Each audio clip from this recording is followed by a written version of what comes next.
It's preparing, it's setting it up. It's loading. So then I wait for it to open and then it should say, yeah, it should say create watch party. So we'll just talk our way through it. Okay. All right, so we are live on the Covert Trauma page. So let's go there and figure that out first. So we are setting up this live interview right now, if anybody is watching, and we will be getting all our tech in order here and starting watch parties. All right. So I think, do you see it on OK Trauma, Cheryl? Is that where you want me to go? You want me to go to that Facebook page? Yeah. Okay. There.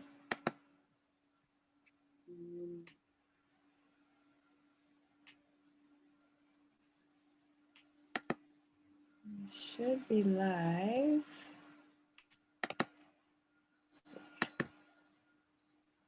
It always takes me a minute to get all the tech in order for these live moments. Okay.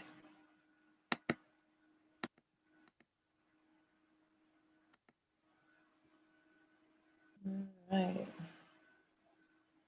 Do you see us there, Cheryl? I am. I have this pinwheel. So how do I find that group? I guess I just go to search Facebook. Here, I can put a link in the.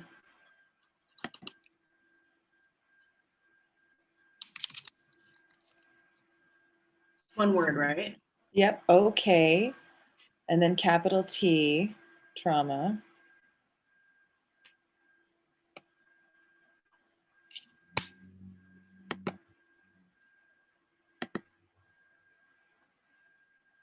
All right. I'm getting some interesting things popping up as well.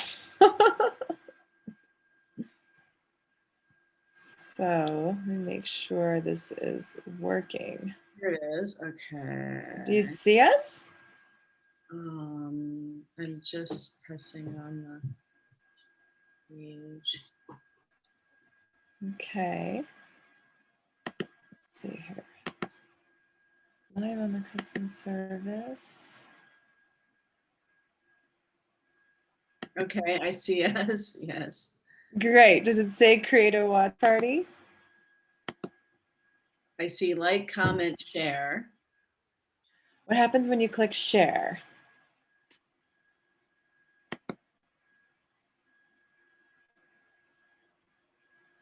Embed, copy link, more options, share, share via, oh, that's interesting. Usually there's just like click for a watch party.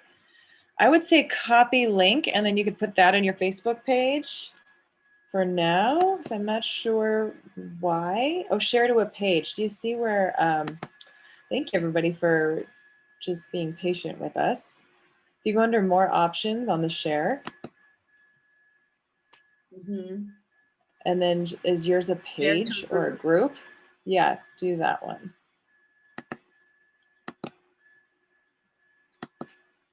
And then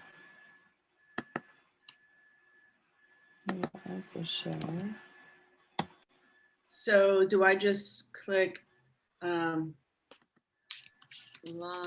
now with OK Trauma? And do I just press post and we'll go live, or how does that work? Yeah, I'm doing that on my page as well right now, my Michelle Barton page.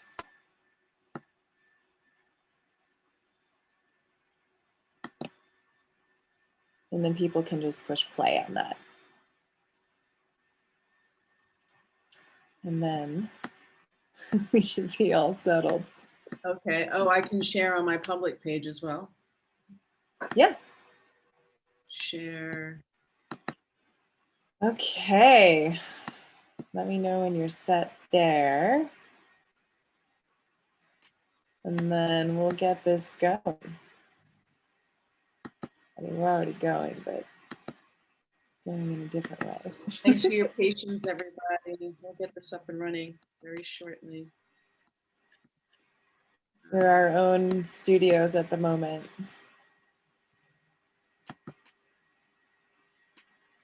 Maybe I can't share twice. Oh, is that not letting you share twice? Okay. Well, we can reshare it. Very slow, or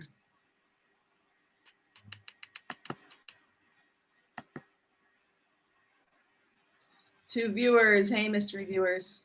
Hey, hey. We're our own studios at the moment. Okay, but turn your sound down. There you go. Like that. Yeah. Cool. All right. I think we're ready to go. We are here. Okay, we've got tech handled, and this is the launching of OK Trauma's monthly interview series. I'm Michelle Barton, and I am one of the co-founders of OK Trauma, and we are here to evolve and normalize the trauma conversation in popular culture. I'm a civilian learning in public, and today I have the absolute honor to interview Cheryl Fidelman, the trauma and codependence coach. And I'm so happy that you're here today. I've been so excited to get into this conversation with you and to get to begin to demystify covert trauma and its relationship to codependent patterns. And I know we've gotten to talk a lot about that, and I'd love to hear from you. I want to let everyone know that your mission is to eradicate trauma from the human condition, one nervous system at a time. And I'm a complete fan and so excited to get to dive into this part of that mission, with you today. Awesome. I'm excited too. This is like several months and several conversations coming. So we're here. We are here. And I know there's some people watching us and some people will watch later, and there's so many words, trauma gets thrown around. It's a really intense word. I think most people are familiar with overt trauma, like when there's a massive event that happens and we really understand the PTSD or, like a traumatic response to that. But I would be interested how you define trauma and also how you define covert trauma. Like, what is that? Yeah, so I'm really into simple definitions. That's the way I learn. Just give me like a phrase and I got it. So when it comes to trauma, simply put, any time our nervous system made a decision to keep us safe. And so when it comes to covert trauma, that could be a million things, right? Like we get looked at the wrong way, we get made fun of in school, our parents didn't quite listen to us. There's a series of events that happen over time. You had pointed out, you had made a distinction between what I call overt trauma and covert trauma. So overt trauma can be an event or series of events that are very obvious, right? Like, I can point to this one big incident that happened to me where I didn't feel safe, right? Like my mom freaked out, or my dad was throwing things, or I was raped, or I was in a car accident. Covert trauma is a few things. Sometimes we don't even remember what happened, but we know something happened. It can be inherited trauma. Like we may have a traumatic response and not even have a memory of why that's there. And sometimes we've come in with all this inherited trauma from our lineage that we can't quite point to why we are the way we are in some areas.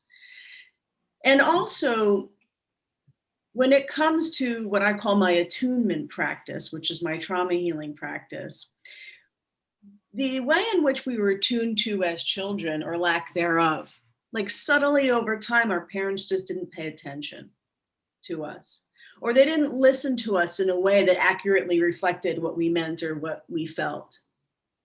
or they Which didn't have. is so normal. Like you don't have to. I know. I just want to interrupt really quick in case for people like are watching. Like that could be like you're growing up in a basically healthy home, and an adult is having a moment, and then the child just has a moment based on that moment. Is like not being a parent or something like that, Well, right? it's interesting that you point to a healthy home, right? Because, you know, I do have some clients who are like, I didn't particularly have like a screwed up childhood. Like my parents were decent, you know, and there's some people that had worse childhoods than me. And why do I have so many issues, you know? And to be traumatized is to be human.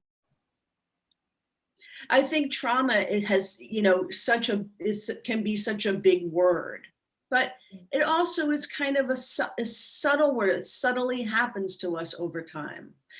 To be traumatized is to be human. What I mean is that over time, our body, our nervous system, and our cognition, so our body and our mind, our somatic and our body, which is our somatic system, and our cognition, together makes decisions over time to keep us safe and protect us. When it comes to what's naturally for all of us, developing a sense of belonging, developing a sense of dependence. And so sometimes we go extreme, we go into codependence. We can't tell where I begin and where you begin, and where I end and where you end. My sense of worth, my sense of vitality may be hooked onto you and what I need from you in order to make me feel like a valuable human being. So over time, when it comes to trauma, it's almost what makes up our personality and our identity. It's what makes up our preferences, what we like and what we don't like, the kind of people that we hang out with, the decisions that we make in life, why we focus on the things that we focus on, why we avoid the things that we avoid. All the things that are common human behaviors, I think, a lot of which are made up by a series of traumatic events. Is there a way that you could give like an example of, so just like even from a made, not necessarily made up, but like pulled from a couple of your clients or something, it's just like this happened, this happened, this happened, and now this codependent pattern is a part of their reality, or something that you're working on with them? I'm going to use an example from my own life. Okay. I don't love to use examples of clients because I hold my clients' confidentiality very, very high. And I may have too much of a mother grip on that, but I don't ever want yeah, I didn't mean like reviewing them. I was just like, you know, because you have specific examples, and I'm absolutely happy to hear an example from your own life that you're comfortable talking about. Yeah, I just don't want to misframe. I mean, I wouldn't say their name, but I also don't want to misframe their life. Anyway, that just might be my own hyper vigilance on that. But so I've had it, when it comes to my life and my healing, and my trauma healing has been a focus of mine since I was 12. I've been in therapy since I was 12, which makes it 32 years of therapy. I always felt like at a very young age, thankfully, I knew there was so much destruction going on at home. And I knew if I don't handle this, it's going to take my life. It's going to ruin my life. And so I knew that at a very young age. It was still a long, slow burn for my healing, but covert trauma. I would say my overt trauma, the obvious trauma, was that I was raised by a rageaholic. Okay, my mom would black out into rage for an unknown amount of time. Could be 24 hours, could be 48 hours, could be 72 hours, and just black out, tear the house apart. You know, it was like Tasmanian devil type stuff. Wow. Okay.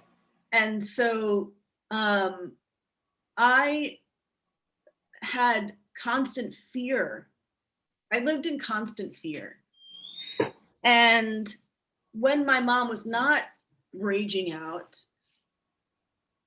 I couldn't say, like when she was in her nice personality and her untriggered mood, I couldn't say, hey, Ma, what you just did for the last 24, 72 hours, that really hurt me. I tried a couple times and that would spin her out again. Like if I gave her any reflection as to how that felt, that would spin her out again for another 72 hours. So my nervous system said, don't speak or feel how you actually feel. Don't say what you actually want to say and don't feel what you actually feel. Just set it aside. Mm-hmm. And look and talk as if you're fine. Nothing's wrong. Okay. Right, which was a complete, that was actually appropriate in that at that time. Yes. To be safe. Yeah. And that is a huge codependent tendency. And that formed my codependence over time, which is in any relationship, at any point in time, pretty much, if I ever felt something that didn't feel good, I'd go, just don't worry about it, you're fine.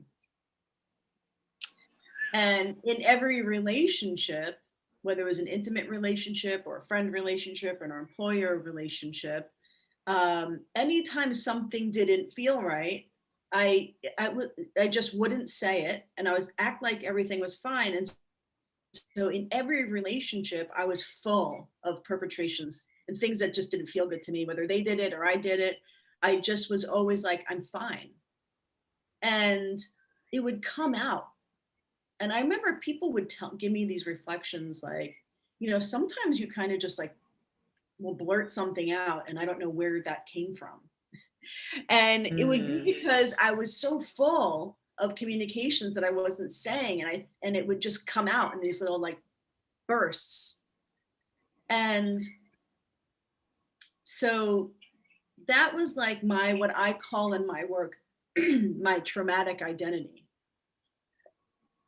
And that's what I do, which is the cool chick, right? Like I became the cool chick, like nothing really bothers me, like I'm cool. And once in a while I would like just say something that was totally bizarre and had nothing to do with what was happening, but I was filled with all this uncommunicated stuff. So that's a big thing that I identify with my clients is what is the personality of your traumatic identity? Who did your childhood form that you think is you? It's actually not you. It's your traumatic identity, also known as your default psychology. So when I work with my clients, we bring to the surface all of the characteristics and behaviors that is a product of your unhealed trauma and or codependent tendencies. Did I answer the question? Oh yeah. So that was my overt trauma at home. And then my covert trauma was, God, everybody has such a mixed bag of covert trauma. I was bullied at school dramatically, but it was just like subtle, like nobody could touch me. Nobody could look at me or get eye contact with me. And if they did, they had to give away the cooties because they got the cooties. And oh my God. With my father, who my parents got divorced because there was anyway, my father was really sick from the abuse that my mom was doing.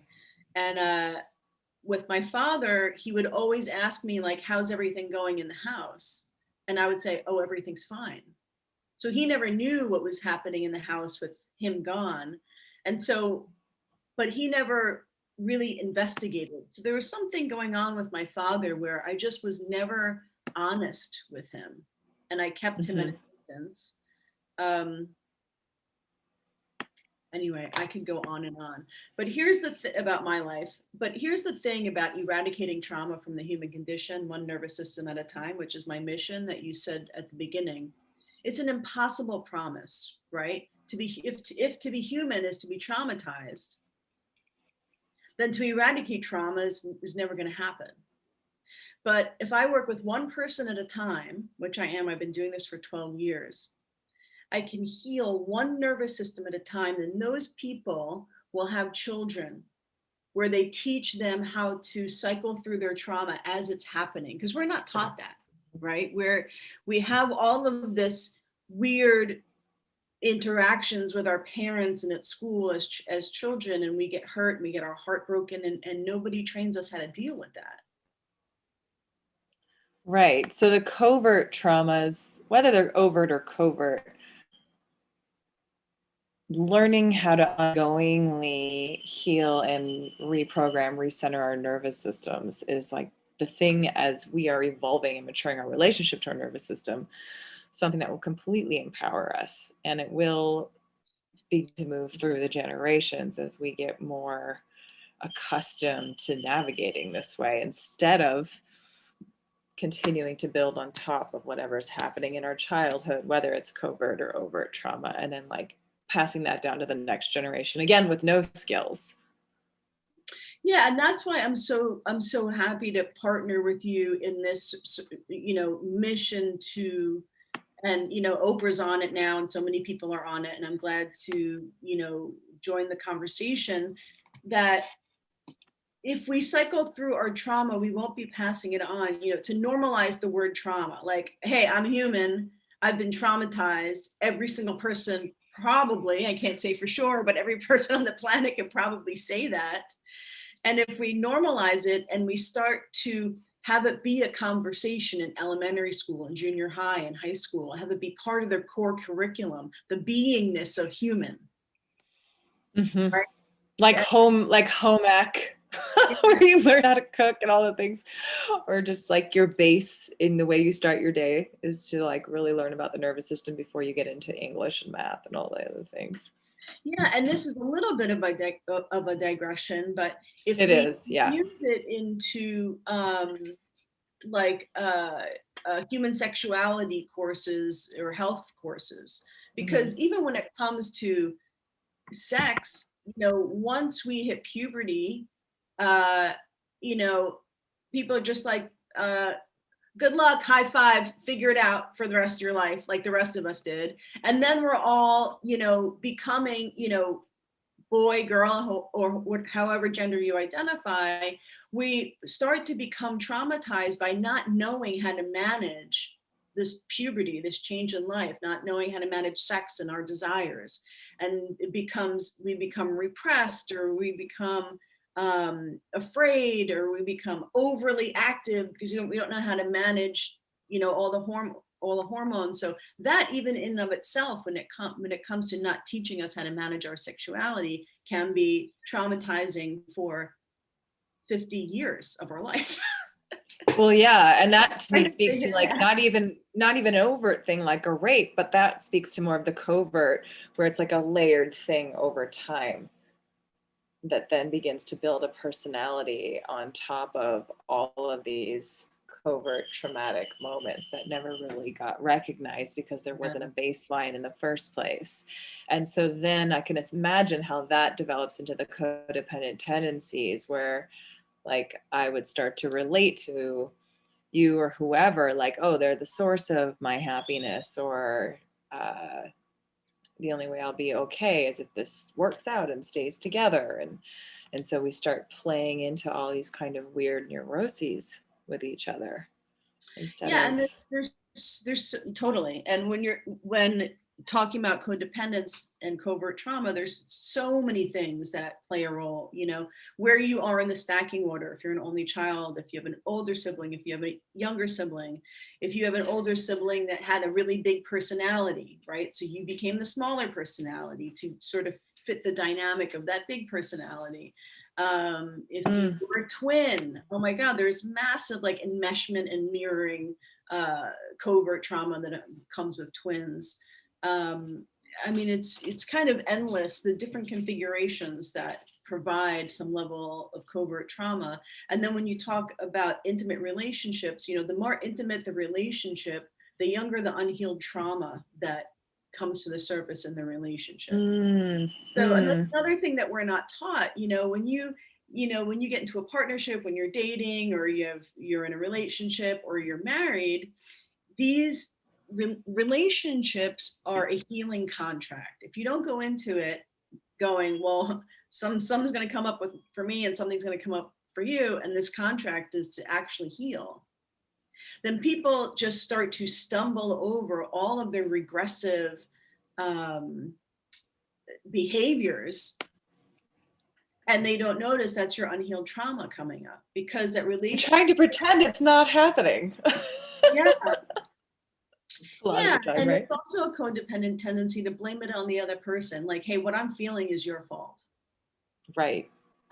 Right. Wow, I'm so impressed and love that you create what is feeling like a very safe space for people to really look at even things that might seem very minute, but that are really blocking an expression of freedom or something that they're really trying to accomplish in their life because of this kind of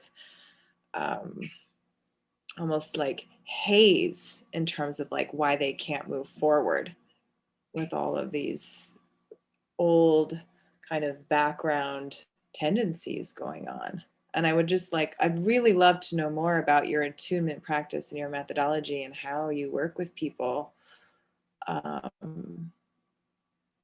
when they come to you as a client. Awesome. So I work mainly with achievers and analyzers with that personality type. People who live mainly above the neck, right? So they're great analyzers. They've had a decent level of success in their life. And the way they live in their head works for them in certain areas because they can achieve and be successful. But there's no life below the neck. Because oftentimes when it comes to trauma, we are not trained how to feel, like myself, right? I was trained to not feel, which was a completely opposite reaction to what was happening, right? My mom was losing her mind and tearing apart the house, and I'm going, I'm fine, right? So most of us who are analyzers and achievers, we don't have the appropriate emotional response in life. And then when it comes to intimate relationships, when it comes to having a sustained level of inner peace, it's massively difficult because we think our way in and out of everything. So that's the kind of person that I work with. And when it comes to my attunement practice, which I call feeling without thinking. So I train people to actually feel their emotions and their sensations without having a cognitive response. Like, oh, this means I'm not safe, or this means this person hates me, or this means I hate them, or this means I can't trust them.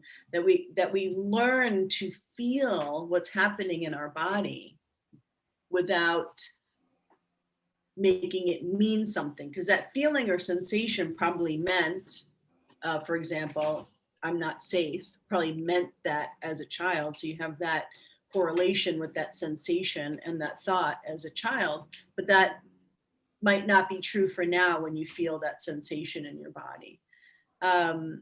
So I train people how to have life be kind of a moving meditation. I think that thinking is not that important. I like to sway, I just unplugged my computer. I like to sway people away from thinking, or at least know when the appropriate time is to believe your thoughts. It's most of the time, it's not an appropriate time to believe your thoughts. Maybe wow, this is a radical invitation for people, especially those that live like mostly up here. That's really radical. I can only imagine, I'm trained as an actress. I'm trained to connect with how I'm feeling about a thing, to learn about, what's going on in a character. And of course, that's just trained me in my own life to be present to that in my body. But I know there's the days when I'm in producer mode, whether it's for OK Trauma or a show that I'm working on, where it is completely above here and I'm really well trained. And if someone will say, like, how do you feel about something? And I'm just like, I don't even know anymore, because I've just shut that off and I am just barreling forward, And so I know a lot of my own, even for myself, one of my commitments is to stay in my feeling body, even if I'm not in my artistic work for that day.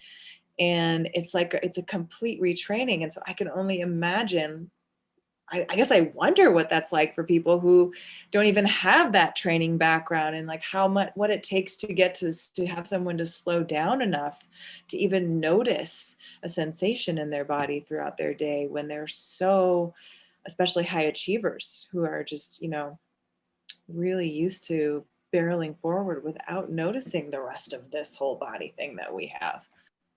Like, Well, one thing that's I'll do is, massive. yeah, I'm gonna give you my testimonial video. So maybe you can add it to the comments or something, because I have Yeah. a testimonial video where my clients are saying what it's like for them. Oh Uh, my God. Yes, please. Let's put that in the comments after. We'll do it when, or you can send it to me now. I can put it in the comments now. We can do it afterwards. But yes, I am so curious to know what that's been like for some of your yeah, I clients. have to turn it. We just finished it yesterday. I have to turn it into a YouTube link, and then I'll send it to you immediately today. Oh, Uh, cool. so people, you'll hear my clients talking about, what they've experienced in working with me. Um, but I don't know what I was just gonna say. Well, you were talking about that most of the people you work with tend to be high achievers. They are analyzers, they're thinkers, and that your job is to get them to actually recognize what they're feeling and to pull apart that feeling from that it actually means what they might think it means, like that they're not going to be safe, or that the person's going to leave them, or and actually just allow the feeling and get curious about it. That's what I think I heard you say. Yeah, so a As lot of people like ask me my methodology and what I do, and there's so many different. So I have a 6-month program. It's called my 6-month attunement program, and it's an okay. expedited codependence recovery program. And when it comes to my methodology, I'm kind of a collage of many methodologies plus my own take on things. So one really the most important part of my work for me is the frequency that I occupy when I'm working with somebody. And what I mean by that is I occupy a very high state of curiosity and being in a meditative state while I'm working with people, so that I can understand their world to the best of my ability. I understand their thoughts, their sensations, and their emotions, which are what I call TSEs: thought, sensation, emotion. So it's one practice this audience can take right now. If whether we meet and work together or not, one takeaway is at any given moment of the day, any given moment, even right now, you can ask yourself right now, what is a thought I'm having? What's a sensation I'm having? And what's an emotion I'm having? Mm. An emotion I'm having. TSEs. It's a big practice of my attunement program that I do with my clients. Because what happens is in our human experience, we experience all three of those things at the same time. Right? Or we'll go like, I feel like I'm lost. I feel like I can't do my work. Okay, that's a thought. I can't do my work is a thought. Mm. Okay, what's Hmm. the feeling or emotion? Okay, an emotion is sad, angry, frustrated. Then you have a sensation: tightness in my chest. I can feel the air across my forehead right now. I can hear the refrigerator in my ears. So when you start to pull apart your experience, it might not be that you're lost or you can't do your work. It might just be that you're having actually a somatic physical experience that's having you not be able to do the thing you're doing. So sometimes you have to pause and feel all the feelings and sensations and then get back to what we're doing, which is really like a total retraining of moving through life. And it's a great Oh thing to my have. God, huge. Oh, I was just going to say that's huge, especially in our American society where it's just like drink coffee, go. And keep going, and to actually train ourselves to stop and take a moment to somatically check in with what's going on here. How do they connect? Make room for that, and then see if you can naturally be pulled into what it is that you say you need to focus on right now. That's pretty revelatory in our society, I think. Yeah, it is. And, and it's a huge practice, really important practice to have when you're in relationship, because relationships are set up to trigger you and reflect you and train you and teach you all the areas that all the areas where you're still 6 years old, where you're still 13 years old, where you're still 20 years old, right? You get into a relationship and you go, oh my God, I'm like still a kid here, I'm still a teenager here. And so, but what happens is we'll just speak from a regressive place instead of pausing and going, oh my God, I feel like I'm 6 right now and I totally don't even know how to figure this out. And this is like really foreign to me and I'm scared and I'm heartbroken. And so there's a lot of vulnerability that comes from this as well. And that's where your real authentic self is, in the vulnerability. In the actual experience of the visceral current moment. Are you happy? Are you sad? Are you scared? Are you confused? Are you excited? And also in my work, when we start to really tease out your traumatic identity, who you were traumatized into being. I say in my bio that trauma steals our identity. In my work, we take it back. Okay? Because a lot of us, myself included, up until I was a little further along in my codependence recovery, I was not even being me in my life. I was being the person that I was traumatized into being. Somehow I knew that. Go ahead. Oh, sorry. There's a bit of a delay. I had a boyfriend some years ago, out of the blue. I remember the moment because I was doing something really benign, like cleaning the kitchen table. Like we weren't even in like a conversation really. And he just looked at me and he said, I just suddenly wonder if like I don't remember exactly how he worded it, but it was like, if your niceness of your personality came out of a trauma and that you're not actually like this nice all the time. And I remember like I literally froze in the middle of washing the table because it hit my gut so deeply. And I looked at him and I was like, oh my God, like it's like a thought that had never occurred to me. But when he said it, it rang so true. And then I kind of started to think about it. It was like, I can so see, and I thought about some different events that happened where I developed being nice like all the time, to making sure everybody was okay, being the peacemaker, because that's how I was going to stay safe. Like if I was rabble rousing and like and igniting conflict, it was not safe. So I just, and there's a huge part of me that's a disruptor, that is like actually like sees things and wants to say things. And it like, and that's like a real freedom of expression for me. And so it's been an interesting journey to allow both, but like I hadn't ever thought of it that way. And it's that's the interesting thing about neurobiology, is that these patterns, and we could call them trauma is so embedded in our subconscious that it becomes the way that we are and we don't even notice it. It's possible through healing, through a simple reflection that you got from that boyfriend, where a blind spot can open, right? Like we're seeing this much and we think that's reality. And then all of a sudden the reality gets widened a little bit.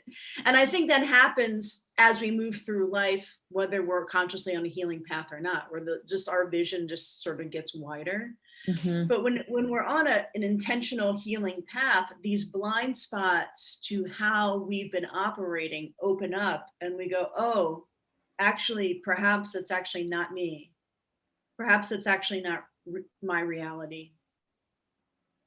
Wow. And also, perhaps I don't need what I think I need. You know, codependence, from my point of view and the point of view of my work, it will fool us into thinking we have certain needs. And so my 3 tenets of codependence are the want to be wanted, the need to be needed, and or the need to prove oneself. The want to be wanted, the need to be needed, or the need to prove oneself. So anytime you're in one or more of those places, you're probably in a codependent behavioral pattern. And so, you know, if I need you to need me, right? So I need you to think I'm pretty, or I need you to accept me, or I need you to hear me. Codependence will say that's a real need. And so I will contort my behavior so that I understand that you need me, or that you want me, or that I have to prove my worth to you, or that what I'm saying is valuable. Like, I need you to listen to me in a way that I think that what I'm saying is valuable, right? And so they occur as such needs that we will be in a 20-year marriage in order to get these needs met, you know, like I need this thing from this person, or we'll throw away years of our life or our vitality, and we won't take care of ourselves because of these things that we think we need from other people. And I always tell my clients that is not one of Maslow's hierarchy of needs, but codependence tells you it is. It tells you that's wow. This is, I mean, for the survival. It's so normal. It seems so normal to take action, to want to be wanted, say the 3, you said them, and now it's like, I don't even want to relate to them because they're so normal. Like, that's codependent. So the want to be wanted, more than the need to be needed, and something about worthy. Oneself. To prove oneself. I mean, that is so interwoven for so many of us in everything. And so to really start to pull that, oh my God, I mean, to start to really be willing to notice and pull that apart is really vulnerable. And I can imagine really confronting. And I can't wait to see these testimonials from your clients who have been working with you. And it's such a beautiful, like I'm seeing you holding like a torch in the tunnel, you know, for people, because this is like a huge tool to begin to be able to move forward, I think, in our lives in a really powerful way, in a really clear and clean way, like as an individual. And then, like, how does that relate to society? Do you think about that, or have you? I know you're so in the trenches, client to client, and so I don't know if you're interested right now. We don't have to kind of go out to the macro about. I guess, well, I can think about that myself. I mean, just if we're all individually kind of getting some levels, whether they're low or high, in these codependent games, and then we even look at, like, you know, the people who are running the corporations, the people who are running, you know, the government and politics, and it's just like how the bigger issues of dominance and control and need to be on top kind of take over our world from the individuals that are running these huge businesses and who are lobbying. And, you know, my mind starts to explode with the possibilities of what's possible in our communities if more individuals were able to get this vulnerable and feel safe with themselves on this topic. Yeah, I mean, there's 2 things I can say to that. I don't really speak politically or, you know, corporately, That's how much I know about Yeah. it. But I will say two things. It's not a prerequisite to be in a leadership role to, complete your mother issues or complete your father issues. Or like have any sort of trauma healing or trauma training or have a meditation practice. Having a regulated nervous system, is not a prerequisite to lead us. Okay. So that's one just observation. The other thing that I want to say is about that is, what was the other thing that I was going to say? I don't know, but I know that I want to say I wish it was a prerequisite for leadership positions. That it would be so cool. Trauma-informed leadership. Whoa. Wow. Yeah, and I also think that the more nervous system healing starts to become, something that's widely talked about, maybe possibly over time, it will become like such a normal practice that people in leadership roles will have, face their childhood issues before they lead us or something like that. And the other thing that I want to say about that is what I noticed, particularly through this COVID pandemic, is that it's just what I've noticed with my clients is people that already have some level of feeling unsafe in their body, in the world, with people, that those were the ones who were way more scared and freaked out by COVID, just like on a daily basis. Even if they were home, they were watching the news, like constantly nervous, like is the world going to end? Like, it was like one global nervous system during the pandemic where it was very easy to be scared just by osmosis. But those people who already had some anxiety around just being alive and being human and feeling safe, they were the ones who were freaking out a little bit more, and my clients who they have other things they deal with, but safety isn't one of them. They were the ones who were like, yeah, all right, it's fine. I'm fine. Like it'll blow over. And they weren't harping on it and thinking about it. Right. Wow.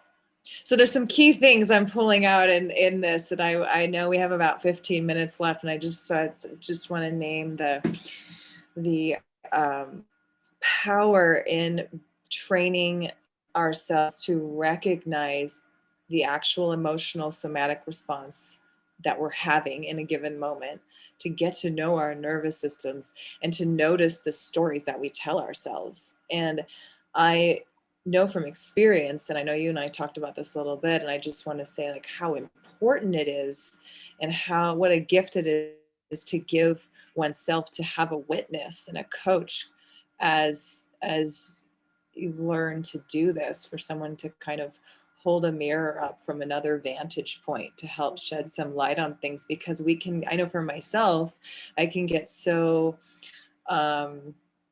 deep in the stories I tell them myself, and they can seem so true. And then someone can say something from just over here, like you said, and it just opens the lens a little bit. So to have a dedicated witness, such as yourself, who is so committed to this process, is a real gift. And I know I've known you for a long time, and I would love to also have you share a little bit more about how you came to really commit yourself to being this coach for people. I know you've had your experience in childhood and in your own healing journey. And and I know over the years you've also been a performer and performance artist. What was the experience or event that just had you really put a stake in the ground for dedicating your life to being this coach for people, the trauma and codependence coach? Yeah, I'm totally blood, sweat, and tears about my mission in life and my clients and my work, and it's just growing. And I have like a very particular vision for how my work is going to grow and how it can heal more and more people. And I have group programs opening up in just a month.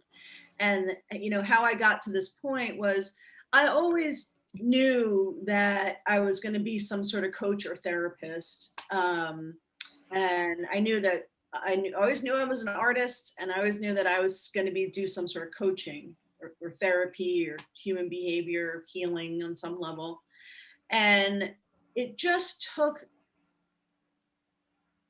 my own healing journey for me to focus my energy. My energy was like all over the place. And even while I was in, I took so many trainings and certificate programs in college, and even through all of my trainings, I would be in like dysfunctional relationships, and I was just like always late for class. And I just was stumbling through my own healing journey as I was being trained to heal people. And it got to a point, and here's the thing, like I believe very, very like a pit bull on a pork chop. I believe in transformation. I believe in transformation. I believe people can go through metamorphoses if they really, really want to, if they know like who I'm being in my life, this relationship or this job or this house. It's just not me. Like, I know there's a me in here that is not showing itself fully. I know that if somebody stands for themselves and goes, I want to be who I'm designed to be, that transformation is possible. It takes work, it takes focus, it takes dedication, it takes being vulnerable and being messy.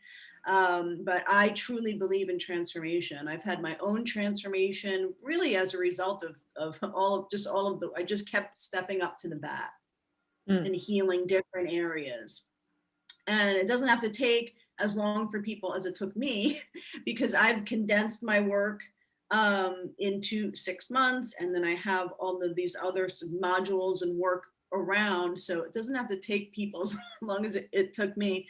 And people will see in my testimonial videos the results that people are getting.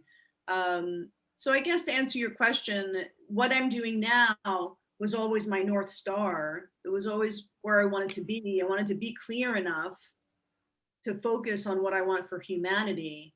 It just took me a while to get all of my own stuff and trauma out of the way so I can live the life that I want to live.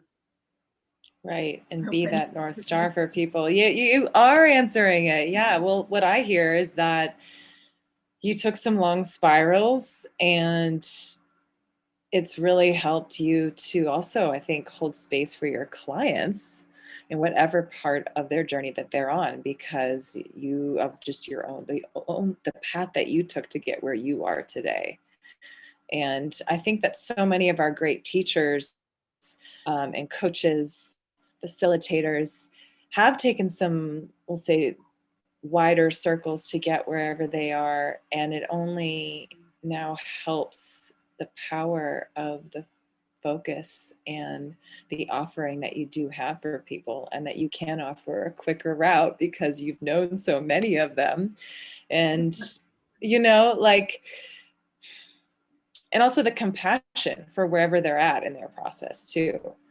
And yet that there is a moment where something really shifts because you're living it now, and you're living it inside of being who you are for your clients. And that's really clear. Yeah, thank you. And the other thing that I want to say about my attunement practice, or my methodology, if you want to call it, is because of the state of being that I occupy when I'm with my clients, which is I'm in a state of curiosity and meditation, and I call it my attunement practice because I'm attuning to them in a way that they weren't attuned to as children. When somebody has the visceral experience that every single part of what they're thinking and feeling is being noticed, almost like I get to know to the best of my ability what their experience is like behind their eyes. And when you can be accurately reflected, that moment is so healing. When somebody is receiving you, adding nothing and subtracting nothing. And you That's go, really powerful. there I am. I don't have to do anything to protect or keep myself safe or over explain or anything. It's just like wow, you get me. And that is just so regulating for the nervous system. Accurate reflection. Mm. Wow. And so then what are the programs? What is it that you're offering? How can people get a hold of you? What are we going to post under this so they can click and learn more and explore more so that they can, find out if this work is for them or not? Yeah, so I'll put my testimonial vid, I'll send it to you. What I'm really focused on right now is listening. So I have a whole 7-week program, group program that starts in June, about listening, about how what I'm thinking right now and what I'm really geeking out on is that potentially all of our unhealed trauma can be found in the filters through which we listen. Mm. How are we interpreting people? How are we misinterpreting people? How are we projecting into their world what we think they're thinking? And then we're listening through what we think they're thinking. Are we listening to agree? Are we listening to validate? Are we listening for connection? So I'm really focused on listening. So I have a free online series that we've extended. So there'll be an extended replay. It's the consciouscodependenceseries.com. You can put the link in the conscious codependent.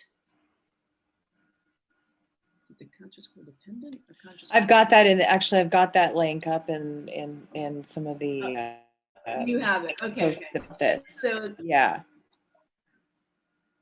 So if they go to that repost it. link, put your email in and you'll get a free online series. It's 10 speakers. We're doing the replay this week. It played live last week, so you'll get the replay page.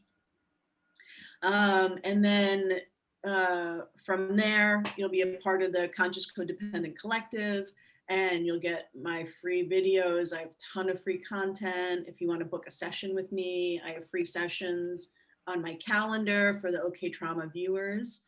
Cool. Put up my calendar link as well. And we can find out where you're at in your codependence recovery, if you even identify as a codependent, and see if my work is something that's a match for you. So right now I am focused on filling my Listen for a Living codependent listening workshop that starts in June. And I have slots for my individual practice as well, if people really want to do the deep dive for 6 months with me. So yeah, that's a mouthful, but mainly go to the consciouscodependenceseries.com and put your email in there, and you'll get the free series and you'll be notified about everything. Wow. Well, I just cannot recommend highly enough going to check out this link and just looking at what you have to offer, Cheryl. I think that the more we can be familiar with our nervous systems, with actually feeling to pull apart these codependent tendencies that are just so normal for our lives, the more that we can be superheroes of our biology and ongoingly have more freedom with ourselves and each other. And like, who doesn't want that? Yeah, and I think that, curiosity is connection. Curiosity is commerce. The more we're curious about other people's worlds, like, what did you just say? I interpreted it this way, but let me make sure my interpretation is accurate. Like, we can be curious about our own interpretations, which is also a process of slowing down. What is a thought, emotion, and sensation right now? A thought is, Michelle just said XYZ. Let me make sure that that's true, so that I can be curious about myself and then be curious about you. And you could go, actually, no, Cheryl, that's not what I meant at all. I didn't mean that. I meant this. So then we can start to have ongoing shared reality about what we're saying. And when it comes to listening, we tend to listen more to ourselves and what we think is happening than actually listen over there to the other person. Truth. And so I'm really focused on, helping train us in fundamental things that I think were glanced over, like listening. Nobody trained us how to listen. Yeah, not unless you're an actor, really. And there's a whole bunch of training in that, but that's only about like small people, you know? No, but I went to acting conservatory, and yes, I was trained to listen while I was acting, but Mhm. that didn't occur to me as training for listening when I'm not acting. That's The compartmentalization of the listening in a certain area for the purpose. Yeah. Yeah, I get that. Wow. Well, so if they I'm go, just so excited about this. yeah, go to the consciouscodependenceseries.com, and in there is my booking link. So you get a free 45-minute session as an OK Trauma and the Conscious Codependent series viewer. You get tons of free content in there, and yeah. And then you can find out if this work is for you.